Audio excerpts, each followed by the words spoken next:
Karena kemarin pas bahas Christchurch Mansion, banyak yang bilang, pengen dong Kak bahas bangunan-bangunan sejarah lainnya. So, Ruang Gelap memutuskan untuk mencoba membahas tentang bangunan-bangunan horor.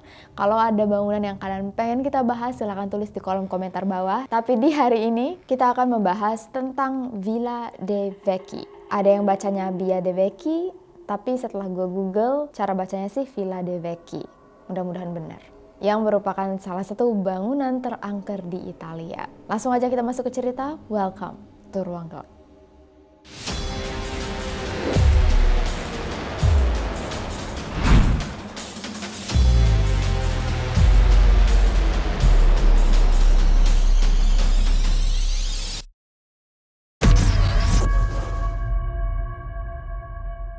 Di bagian timur Danau Como, di antara hutan pegunungan Cortenova, ada sebuah rumah berhantu. Rumah ini diberi nama Villa de Vecchi, tapi sering disebut juga dengan rumah merah, rumah berhantu, atau rumah para penyihir. Ini julukan oleh masyarakat setempat. Villa de Vecchi dibangun pada tahun 1854 sampai 1857 sebagai rumah liburan milik seorang pahlawan bernama Count Felix de Vecchi, yang di video ini akan kita panggil Vecchi. Vecchi diangkat sebagai Kepala Keamanan Nasional Italia karena sudah ikut berjasa dalam peperangan 5 hari yang membebaskan Italia dari Austria pada tahun 1848. Waktu masih muda, Vecchi sering mengadakan perjalanan ke daerah Timur Tengah, termasuk Mesir dan India. Dan dari pengalamannya, dia membuat banyak buku populer yang berisikan cerita serta gambar-gambarnya. Di tahun 1844, Vecchi menikah dengan wanita bernama Carolina Francetti de Ponte. Keduanya sempat berkeliling Italia, dan selama perjalanan mereka berdua, Vecchi menuliskan banyak cerita yang kemudian dia publikasikan lagi menjadi buku.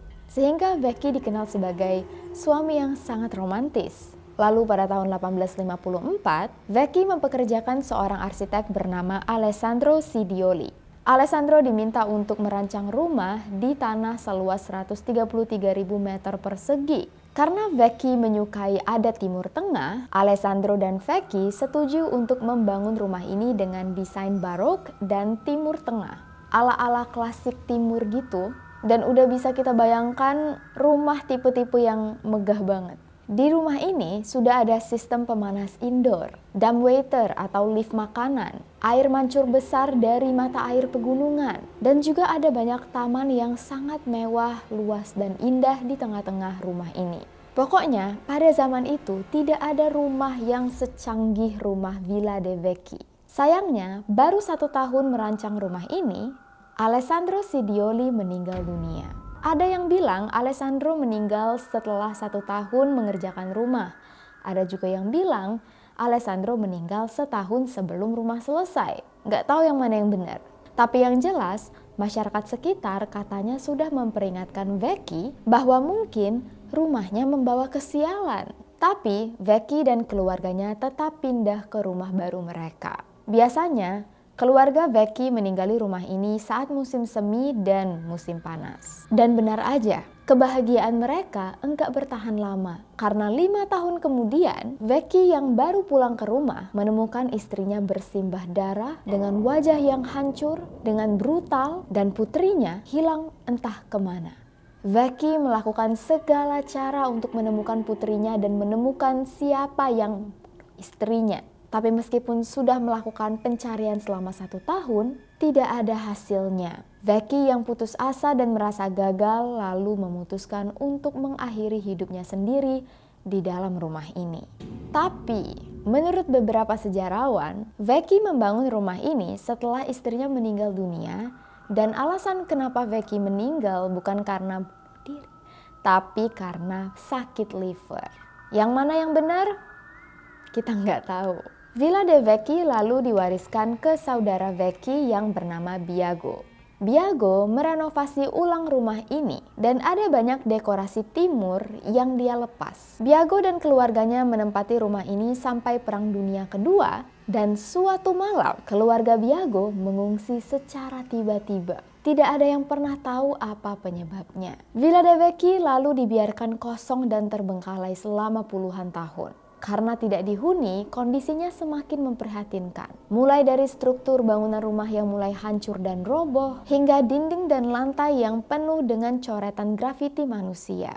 Nah, di tahun 1920-an, Aleister Crowley, pemimpin okultisme yang mempercayai ilmu sihir dan hitam, pernah menginap beberapa malam di rumah ini bersama krunya. Dia melakukan beberapa ritual penyembahan setan yang melibatkan penumbalan hewan, manusia, aktivitas bersama-sama yang kemudian menyebabkan semua anggota krunya terbunuh. Darah mereka menutupi semua dinding, lantai, dan langit-langit rumah. Ritual Aleister untuk mengundang makhluk halus dan energi negatif ke dalam rumah itu berhasil. Dan menurut masyarakat setempat, semua makhluk dan energi yang dipanggil oleh Aleister tidak bisa keluar lagi, terperangkap di dalam rumah ini. Semenjak terbengkalai, banyak orang yang masuk datang untuk melihat-lihat. Tapi ada juga yang jahil, mereka malah merusak rumah ini. Dicoret-coret dengan grafiti, dicopot-copoti, sampai-sampai piano raksasa yang ada di ruang tamu terbelah dua. Kondisi rumah ini juga makin memprihatinkan karena seorang pengunjung pernah meninggal kejatuhan langit-langit. Menurut para tamu yang datang, begitu masuk ke kawasan Villa de Vecchi, mereka merasa langsung diawasi. Kayak ada mata yang mengikuti mereka kemana-mana. Hawanya itu langsung berubah. Dan begitu keluar dari rumah, mereka langsung merasa lega. Para pengunjung juga sering mendengar suara wanita yang memanggil-manggil nama mereka. Dan kalau ada yang berani menginap di rumah ini, malam harinya pasti akan mendengar suara denting piano yang sangat indah. Meskipun pianonya sudah terbelah dua. Tapi hebatnya, meskipun sudah sangat dalam kondisi yang hancur, rumah ini masih tetap berdiri hingga detik ini. Dan di tahun 2002, terjadi longsor yang menghancurkan semua bangunan dan perumahan, kecuali Villa de Vecchi. Entah apakah karena metode pembangunannya yang berbeda, atau karena memang bangunan ini memiliki kekuatan tersendiri. Nah, di episode bangunan horor selanjutnya, kita akan membahas Edinburgh Castle, yang ceritanya jauh lebih detail dan lebih wow. Kayak nggak masuk akal tapi benar-benar terjadi. So, supaya nggak ketinggalan, jangan lupa untuk subscribe, like, dan bunyiin loncengnya. Lebih dan kurang, gua mohon maaf. Thank you so much udah nonton video ini, dan kalau kalian baru di Ruang Gelap, hai, salam kenal. Jangan lupa juga untuk follow Instagram Ruang Gelap dan juga TikTok gua di sini. Dan gue ingatkan lagi untuk kalian yang pengen request sejarah bangunan horor lainnya, silahkan tulis di kolom komentar bawah atau email ke misteriruangelap@gmail.com. I'll see you guys very soon in the next video. Please, please, please, please stay safe, take care, and stay alive.